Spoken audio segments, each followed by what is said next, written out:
Okay, yan. Kasama natin si Boss Darwin. Yan, si Boss Darwin ang may-ari nitong old school na jeep na biyahing Marcos Avenue, Tandang Sora. Yan. Boss, kwentuhan mo kami about sa jeep mo.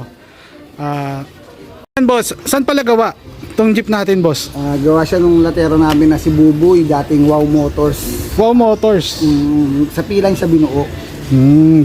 So parang ito yung mga nakikita ko dati dun sa Finland na alam ko yung parang pataas, yung sa pataas na kalsada, yung ba yun? Doon yun. Yung iba anting lote. Boss, gaano katagal na pala sa kanila tong jeep natin, boss? 5 years na siya. 5 years. So 2017 model. Ayun, tama. So boss, ano pala ang makina ni old school? 4BC2. 4BC2. Tapos Transmission natin, boss? number 7 at saka 843 ang differential. Big carrier. Small carrier. Yan. Pwede makita, boss, sa makina natin. Ayun. Yun. Boss, tanong ko lang, ginagamit ba to? Lintik ang linis, mga boss. Kung titignan nyo maigi, ayan o. Ayan, yan. Napakalinis ng kanyang makina. Parang hindi ginagamit. Parang pinupunasan lang lagi tuwing gagarahe. Ayan. Alaga sa hugas, boss. Tama ba? Alaga. Ayan.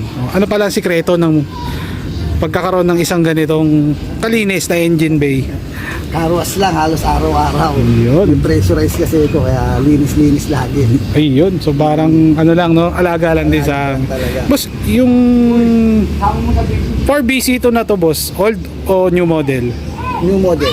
Ito na yung camel type. Camel type. Ayun, tumama rin ako sa wakas. Camel type. Camel type. Kamusta siya sa consumption, saka yung maintenance? Alin ba mas okay? BC2 na old model o itong sa inyo, boss? Ako mas gusto ko itong camel type eh. Dahil? Maganda siyang manakbot. Lalo pag pinipino, pag punong-puno na pati siya, kakaumini. Hindi yun. So parang mas okay siya sa'yo. Pwede rin siya pangarkilaan, boss. Pwede rin. Ayun. Atin is yung kanyang gulong. Gulong ni boss is R205. Tama ba yan, boss? Durabis. 19570 rim 15.5. So bali ito, boss, ano to, tubeless. Tubeless. So isa sa mga binlog natin na tubeless yung kanilang rim. Boss, kamusta naman yung performance ng Durabis sa inyo, boss? Gaano katagal ang tinatagal? Yan, ano na yan. 5 years na sa akin, lalo na yung likuran.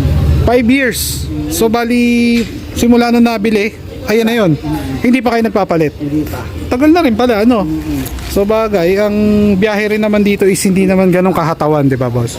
Kumbaga gapang-gapang lang. Kasi nga sobrang traffic sa area nila. Yan. Tapos, boss, next natin is yung bakit pala nila naisipan na gawing pangalan ay old school, boss? Kasi saraw style. May kabayo, kaya old. Ayan, so parang classic look. Classic Yun, look. tama. Diba? So classic look ang naging tema ni boss dito sa kanyang jeep. Ayan.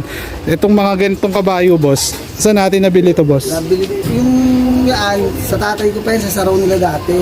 May saraw din kayo dati, May boss. saraw tatay ko, tatluhan. Okay. Ay, so matagal na rin pala to. Tatluhan, mga 70s model. 70s. Tanda pa nga raw sa akin. Grabe. Tapos na nung alaunan, kada magkakaroon kami ng jeep, bumibili kami, naghahanap ako. Kaya lahat ng jeep na 4, may kabayo. May kabayo. So kumbaga trademark din kasi ni Saraw is yung kabayo. Ayan. So boss, tanong ko lang din, may balak pa ba kayong magdagdag ng unit? Wala na, kasi walang paradahan dito sa amin. Agaw-agaw na sa darating. So kumbaga medyo may hirapan na Nahirapan kumuha. sa paradahan. Ayan. Natin itong Hella Comet. Mas gumagana to? Hindi ko na kumonekta kasi sa pero yung linya nga nandito. Pero may linya. May linya kasi pag may LTO, di ba bawal ang... Oo, mahirap yan. Kaya kahit makakita niya, Pero ito, boss, orig to, no? urig yan. Orig na Hella Comet. Urig na Hella Comet. Wow. Ayan. Original na Hella Comet. Ayan. So magkano score natin dito, boss? 3.6 yan eh. 3.6 pares. Pares. Ayun. So mura pa rin. Mura pa rin. Ayun. And then next naka-stabilizer si boss. Boss, trademark na to dito sa biyahe nyo. Ano pala ang use ng stabilizer natin na yan? Para saan yan? Sa Sa mga bangkingan. Sa mga bangkingan, no? Kumbaga, hindi siya ganun ka gigewang. Pang stabilize kung tawagin. Ayan. Okay, si Boss A meron ding Bosch Germany. Wow. Bosch Germany. Orig to boss na Bosch Germany. Vintage. Yung takip lang nito ang hindi, Iran. Bali yung takip is Iran. Pero Itong isa. black. Ito ay original. Ayan. Isa pa. Hey, boss, yung totit natin, magkano score natin dyan, boss? Na-score ko yan nung araw, 5,000 lang. So, napakamura pa nung araw, no? Ngayon, wala ka na makakuha 5,000 yan. Iran, nasa 7,500. Yun. Pero yung vintage na kagaya nito, 5,000 ko lang nakuha. ngayon, nasa 20k na to. 20 to 25. So, yan isa sa mga pinakamahal na busina na ginagamit sa mga jeep. So, ang alam ko, mga jeep na nga lang ata gumagamit yan, eh. Marami na rin sa van. Sa van, ayan. Meron na rin sa van. Next natin is yung kanyang interior. Ayan. Ang interior ni boss is naka single seater siya. Ayan. And then wow, yung kasa ng kanyang manibela. Boss, kasama na to nung pinagawa nyo. Apo. Ayan. So, sila na rin ang nag-mounting ng manibela. Nakakahoy din siya ng manibela. Oh. Ayan. Ayan. Tapos naka-cable type din si boss na cambio. Ayan. Boss, kasama na rin to sa pagpapakabit. Ayan. So, magkano inaabot lahat yung gastos natin sa jeep na to? 600,000. So, 600k. Ayan. 6K. Buti, napakamura boss. Yung iba kasi umaabot nasa 800 to 1M. So, kumbaga, yung pinagpagawan ni boss sulit. Sulit na sulit. Ilang seater pala ang jeep natin, boss? Maluwag siya sa Xiamen. Maluwag sa Xiamen. Ayan. So kung makikita nyo, napakalinis mga boss. Walang punit ang mga upuan magkabila. So sa mga ka-jeep trip at ka-jeepers natin dyan na taga-Tandang Sora, imposibleng hindi nyo kilala tong jeep na to. Ayan. And then, naka-head unit din si boss. Naka-ampli. Na JBL GT series. Original to boss, no?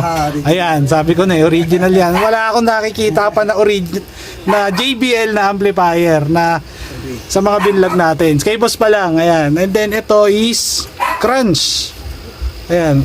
Ito orig din to boss, alam ko. Mga US made to. Naku po. Hindi rin pala sisinuhin ang laman nito. And then naka-acoustic siya na crossover. Ayan.